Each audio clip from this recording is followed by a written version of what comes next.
I can't recall having seen another play that presented as complete a picture of life in a Muslim household as does Yasmina's Necklace. Two households, actually. Abdul Samee is second generation. That's why he calls himself Sam, and sometimes says he's Italian. And he married and divorced an unhyphenated American, all very American. His father, Ali, immigrated from Iraq. His mother, Sara, grew up in Puerto Rico, Catholic, of course, but she converted to Islam. Yasmina and her father, Musa, only recently fled Iraq, where her mother was killed in the war. They came through Syria. The play Yasmina's Necklace by Rohina Malik, now at Mustard Seed Theatre, could hardly be more timely. But Malik and her play are less interested in the politics of the Middle East than what those politics do to the lives of the people who suffer them. Even after enduring 2 arrests with her life in danger, Yasmina did not want to leave her home. Her necklace holds a small map of Iraq. It was given to her by her friend Amir.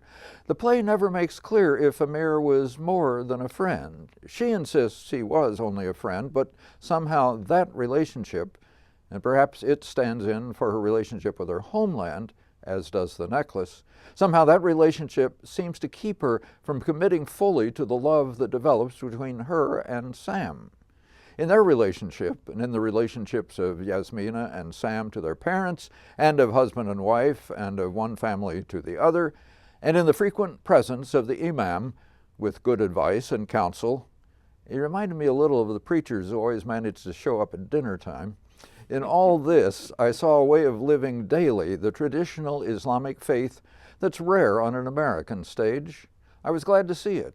Director Deanna Jent guided the production with a sure hand, though the play itself is perhaps still a little overwritten. Mustard Seeds is only its second production.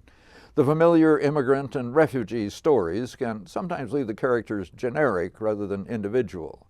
Parvuna Sulaiman as Yasmina and Adam Flores as Sam have the most to work with. As the more American, Flores gets to exercise an American openness, while Sulaiman must work within the limits of a cultural reserve. Amro Salama gets comic moments as Yasmina's protective father. Chuck Winning is solid and worried as Sam's father, and Maritza Motta Gonzalez has a Latina flair as his mother. Jaime Zayas makes a warmly amusing Imam.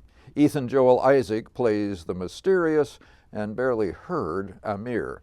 Kyra Bishop designed the efficient 3-part set lit by Michael Sullivan, with costumes by Jane Sullivan, sound by Zoe Sullivan, and props by Meg Brinkley.